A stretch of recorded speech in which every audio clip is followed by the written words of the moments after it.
Eu vou te explicar como que a gente poderia reviver o Coliseu hoje em dia, aqui no Brasil, sem ferir muitos direitos humanos, criando novas celebridades, reintegrando presos à sociedade e gerando muito, mas muito dinheiro.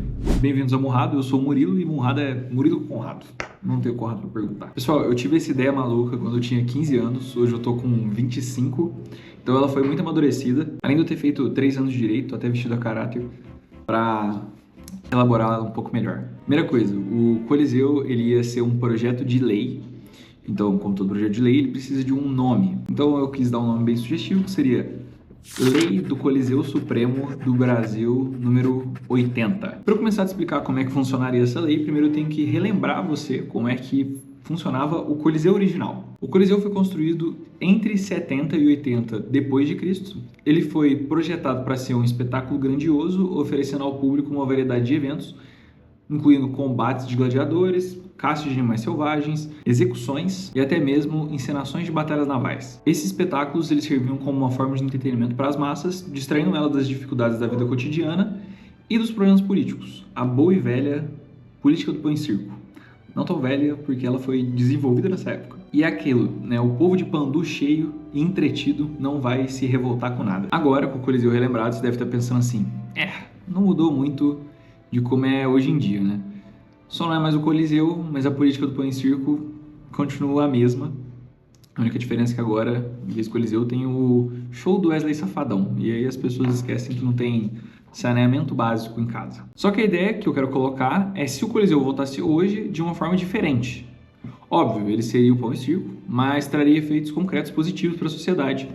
Diferente do show do Wesley Safadão. E Wesley, mano, não é nada pessoal, é só que recentemente saiu uma polêmica aí, então você ficou na minha cabeça. Como que ia funcionar o Coliseu moderno? Primeira coisa, ele não ia ferir tanto os direitos humanos, não muito. A gente criaria novas celebridades e serviria como uma ferramenta de reintegrar os presos na nossa sociedade. O mais importante, ele ia ser uma ferramenta de geração de receita que o Estado brasileiro nunca antes viu no século XXI. Abre parênteses, ele ia gerar mais receita que o carnaval. Agora eu vou explicar como é que funcionaria essa ideia maluca, que é o que você deve estar se perguntando até agora. A estrutura, começando pela parte física, seria uma versão modernizada do Coliseu original, misturando o antigo com tecnologia de ponta, com uma televisão de LED imenso, gigantesco, drones para captação de imagem e seria localizado em Brasília, obviamente, o mais próximo possível de onde os políticos ficam.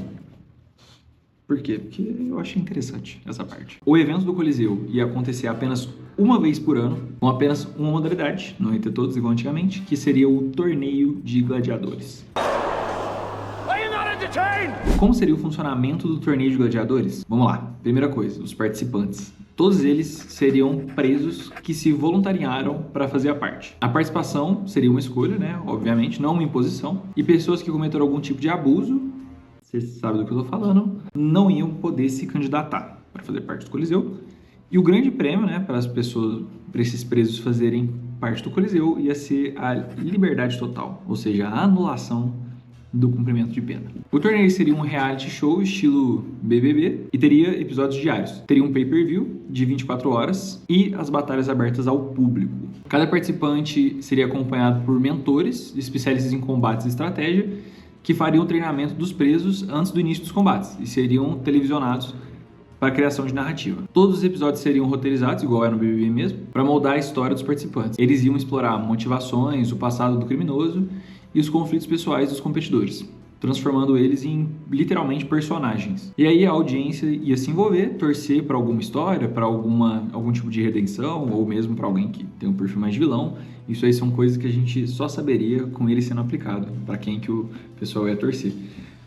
Igual no BBB, onde o pessoal torcia, nem sempre torce pro cara mais legal, cara. Na torcida é uma coisa meio doida, né? Os armamentos, eles não seriam letais, por isso que eu falei que não ia ferir muito os direitos humanos, mas eles iam causar grandes danos, porque o que a gente quer ver é a brutalidade, porque senão seria só uma lutinha. Isso evita o banho de sangue, mas não diminui a tensão, muito menos os riscos, né, do evento. As armas poderiam ser de impacto, elétrica, bala de borracha, spray de pimenta e, óbvio, os punhos secos, sem luva. Os combatentes iam se enfrentar dentro de um chaveamento, buscando o grande prêmio, que seria a liberdade. Todos os participantes teriam uma redução da pena só por topar participar, mas Qualquer crime que fosse cometido ali teria o dobro de pena. E o motivo por conta disso é porque, como seria televisionado, é como se você tivesse feito um crime público e isso ia servir como um agravante, né? Além de estimular. Imagina, o cara tá tendo a sua narrativa contada, tem fãs, aí ele faz uma grande cagada e tem muita pessoa que ia ficar do lado dele. Então, por isso que tem um agravamento. E a gente ia torcer pra ninguém fazer nada. Tanto o reality quanto os eventos seriam totalmente oferecidos pelo Estado, evitando qualquer tipo de envolvimento direto da iniciativa privada. E agora, vocês já sabem como que ele ia funcionar, eu vou voltar naqueles tópicos e como ele ia resolver cada um deles. Primeiro, os direitos humanos. Ele não feriria muito eles porque não tem nenhum armamento letal, né? Consequentemente, seria tipo um MMA, só que mais parrudo.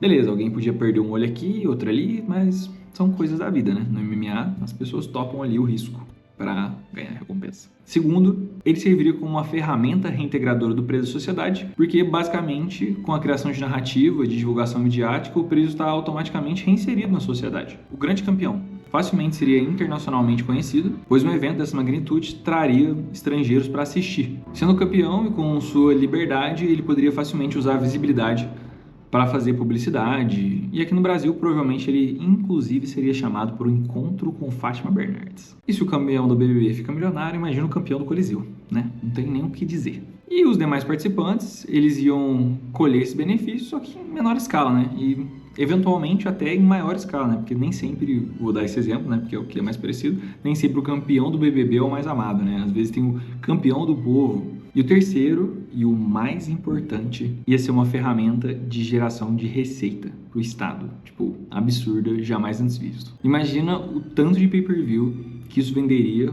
fora o lucro do estádio, fora a economia local, os patrocínios que poderiam ser arrecadados, o turismo que viria e o buzz internacional, né? Tipo, imagina, o mundo inteiro ia comentar isso. Olha, o Brasil está revivendo o Coliseu. Uma comparação equivalente seria o turismo de Las Vegas, que o pessoal vai só para ver o cassino, ou mesmo a Copa do Mundo, quando ela acontece, movimenta toda uma economia local. O mundo todo ia vir no Brasil ver esse evento. Tipo, todo mundo que tem dinheiro ia vir ver isso. E agora eu vou fazer uma continha básica pra gente imaginar quanto o Coliseu faturaria em pay-per-view. Eu vou usar o UFC como parâmetro de pay-per-view e eu vou usar o evento de Conor McGregor contra Khabib. Não vou falar sobre o nome dele porque eu não faço a menor ideia de como se pronuncia, mas o UFC vendeu 2,4 milhões de pacotes de pay-per-view para ver uma luta que aconteceria em um único dia. Cada assinatura do UFC custa em média $6, que arredondando para baixo, eles teriam um faturamento em uma única noite só de pay-per-view em torno de 16.800.000 dólares. Imaginando que o Coliseu duraria em torno de 3 meses, né, entre treinamento e os combates que iam acontecer, poderia até durar um pouco mais ou um pouco menos, ele faturaria jogando para baixo 1.512 milhões de dólares só de pay-per-view, sem contar nenhuma outra forma de receita que ele poderia vir a ter. Que convertendo em reais, isso daria 7.560 milhões de reais na nossa economia. A título de curiosidade, o pay-per-view não necessariamente seria a maior parte da receita, e jogando para baixo, com todas as formas de monetização, venda de camisa, ingresso, turismo, fora as formas de receitas indiretas que estariam, cara, não é difícil imaginar que a gente ia chegar aí num faturamento ao longo desses 3 meses de 30 bilhões de reais. E só para você ter uma noção do que são 30 bilhões de reais, né? Porque, pelo menos falando por mim, eu não faço a menor ideia, tipo, nunca vi essa quantidade de dinheiro, foi até engraçado fazer o roteiro e ver esse tanto de zero no lugar só. 30 bilhões é basicamente o investimento do Estado de São Paulo durante um ano em educação. Basicamente isso. Então, assim, o que o Estado ia querer investir nisso, se seria em educação, saúde, as próprias cadeias, né, para desarticular as facções criminosas, porque a gente sabe hoje que a principal forma de recrutamento delas é dentro dos presídios. Cara, seriam inimagináveis os benefícios que colheriam para a sociedade para fazer esse super evento. E é isso. Se você chegou até aqui e você ainda não tá inscrito, cara, você tá maluco, porque o Munrado é um canal onde a gente vai colocar esse tipo de ideia maluca aí que a gente tá expondo, com uma edição muito da hora que o Conrado fez aqui. Então se inscreve no canal, deixa o like para que mais pessoas escutem essa ideia maluca. Vai que, mano, imagina alguém protocola esse projeto de lei. Essa é a coisa mais louca do mundo, velho. E é, tipo, não sei nem o que dizer. E se você quiser ver algum vídeo muito louco no estilo Munrado, é só você ver esse vídeo aqui que o Conradão explica que todas as teorias malucas do nosso Mano Monark estão em One Piece, então ele não é tão criativo, ele só copiou de um anime, de uma obra-prima. E o outro vídeo que vai estar em algum dos lados é uma recomendação do YouTube, porque ele te conhece muito melhor que nós. Então é isso. Foi muito louco fazer esse vídeo, porque eu tenho essa ideia faz muito tempo e escrever ela foi tipo libertador. Então é isso. Peace!